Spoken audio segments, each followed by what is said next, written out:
Okay, today we're going to do chapter 23, lesson 3, all about the Spanish American War. So, what was happening was it started in Cuba.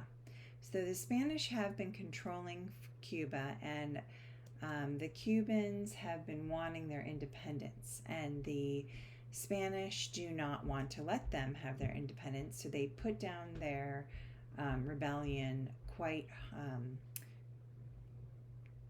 ruthlessly, I would say. They People were starving. There was a lot of disease. They were kept in captivity, and so as you can see, Cuba is very close to the United States, and so that's going to be concern. Also, we have a lot of American interests in Cuba. So besides the humanitarian concerns, there's actual economic concerns. Okay, so we're watching this very carefully, and the newspapers at the time are ramping things up and getting people upset. This at the time was called yellow journalism. Now, what's interesting is this is basically what we today call fake news. So if you thought fake news was a new thing, it is not. There were two main culprits that were trying to outdo each other to sell newspapers.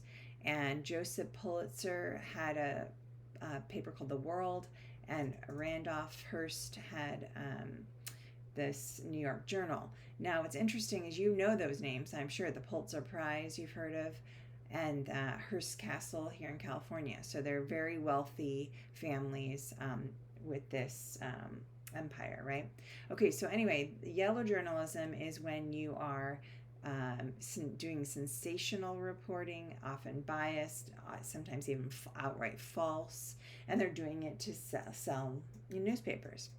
The reason that it was called yellow journalism is because there was a popular cartoon strip called The Yellow Kid, and it was showing up in these papers. And so people would say, "Oh, where did you read that article?" And someone said, "The one with the yellow kid cartoon."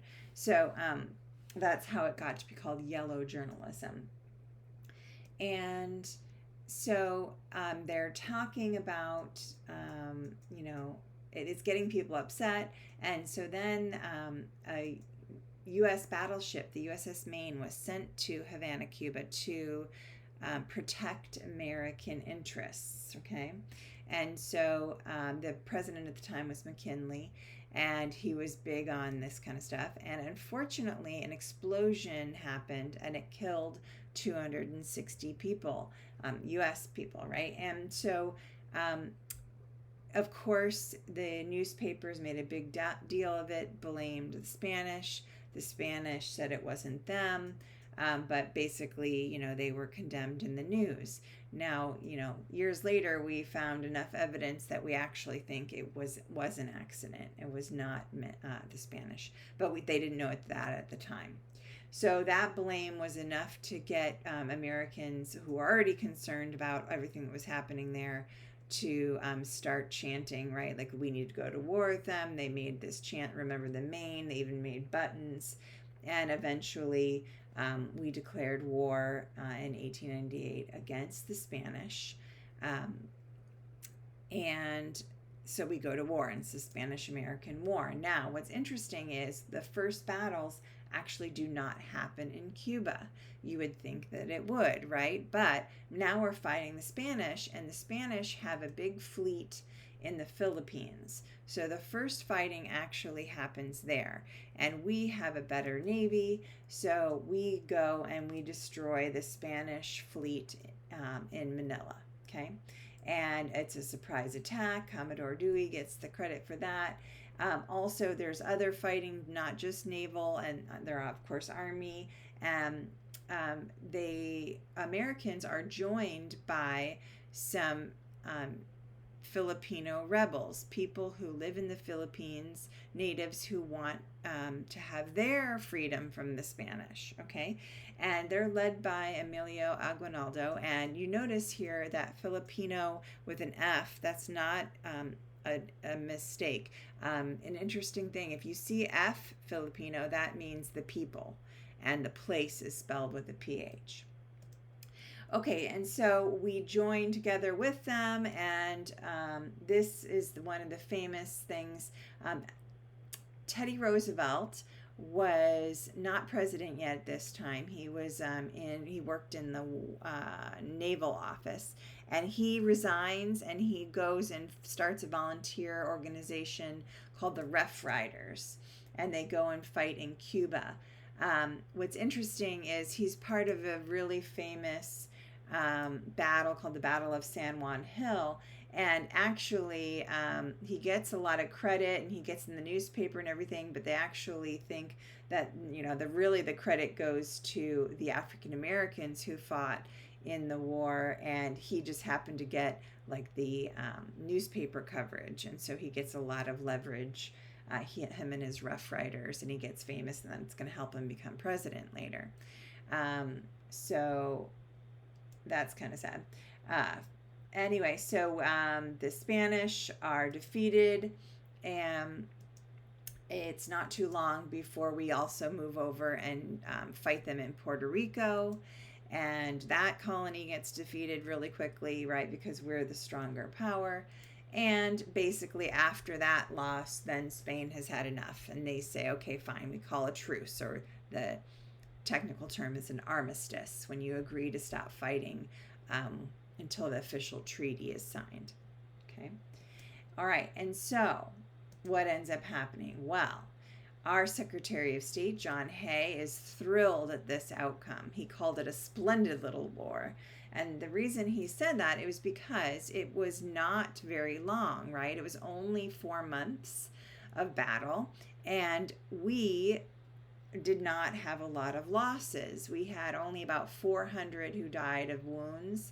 We did have a lot more who died from sickness, like about 2,000 from malaria, yellow fever, or actually some problems with food poisoning. But even then, that's not that many for what we gained. So, and remember, so it's seen from his point of view as a big win, right? Because now we have proved that we have this awesome military, we're seen as a power, and then we're willing to use it and get involved in foreign affairs and get our new possessions for ourselves. Because remember, this is the age of imperialism, and we had been a little slow to do that compared to the other European countries. So we are, excited about joining in and getting a lot of power and getting new lands. Okay. Now remember, we did that, even though he's saying it's a success. Do remember that there are some, it's seen as success from American political reasons or economic reasons. A lot of African Americans fought for it, and of course there was a time of discrimination, and of course all the places that we go and take, may not seem as a good thing for them. Okay, so there's a Treaty of Paris to figure all this out. By the way, there are many, many Treaty of Parises. The only way you can really tell them apart is by the year. So it happened in 1899. Remember, I told you that treaties are named after wherever they, make the treaty. Okay. So what are the outcomes? Well, Cuba is going to be what we call a U.S. protectorate. So a protectorate means that it is technically still an independent country. However, we are going to control it, okay? And of course, that is not true anymore, but for quite a while, we had a lot to say about what happened in Cuba. And we want that because it's close to us, right? And economic reasons. All right. Puerto Rico and Guam are also two other territories that we got from this. And a territory it's completely controlled. So there's not the idea that they're still an independent country with just like a lot of influence from us. Puerto Rico and Guam became ours officially, and they still are today. Okay, and the Philippines, we did control too. we did pay $20 million to Spain for that, okay, because it was seen as a loss. Okay, now of course we want all these things, remember, because we are so interested in bases in the Pacific and wanting more influence and places to stop for our Navy. Okay, all right, so what do we still control and how it went down? Well, Cuba, eventually we do officially give them their independence in 1901.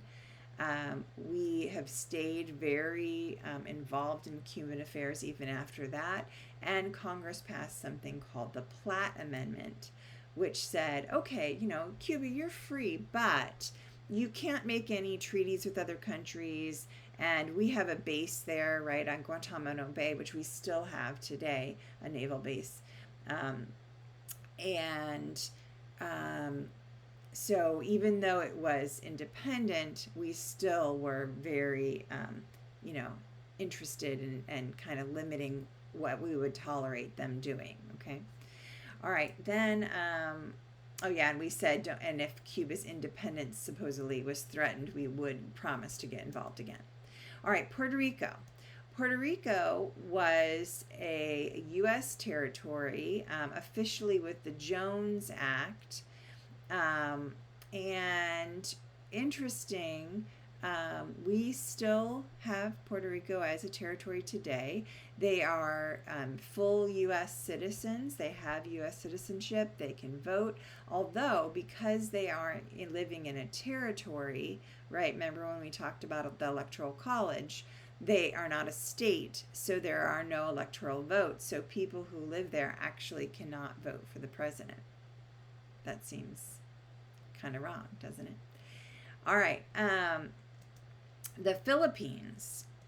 We had a big debate in America about what should happen with the Philippines.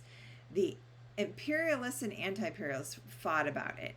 Anti-imperialists, remember, imperialists is when you're wanting to go and dominate other places for economic reasons or political reasons, right? Power, new markets, all those things we talked about before, right?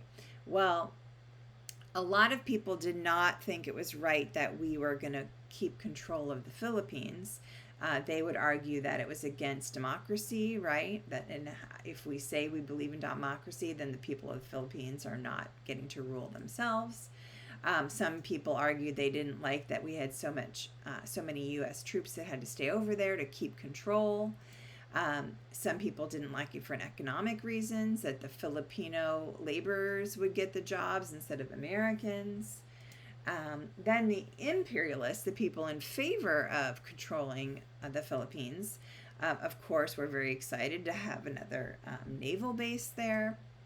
We could sell our goods there, right? The reasons we've talked about imperialists. And remember that idea of, it's our duty to help the less civilized, right? We can bring Christianity and influence in Western ways. And so that were many of the arguments. And there were famous people on both sides writing articles in the newspaper. Andrew Carnegie and Mark Twain were both imperialists. You might have heard of Andrew Carnegie. He was a big business giant. And of course, Mark Twain is the very famous author. And they publicly came out against controlling the Philippines. So it was a big debate. In the Treaty of Paris, we, of course, did get the Philippines. We said, yes, we're going to keep it. Of course, we don't have it anymore. What happened was the rebels, remember Emilio Aguinaldo and his rebels? Well, they were not very happy that after they helped us, they did not get the independence they thought they were going to get, that the U.S. wanted to still control them. And so they now rise up against us.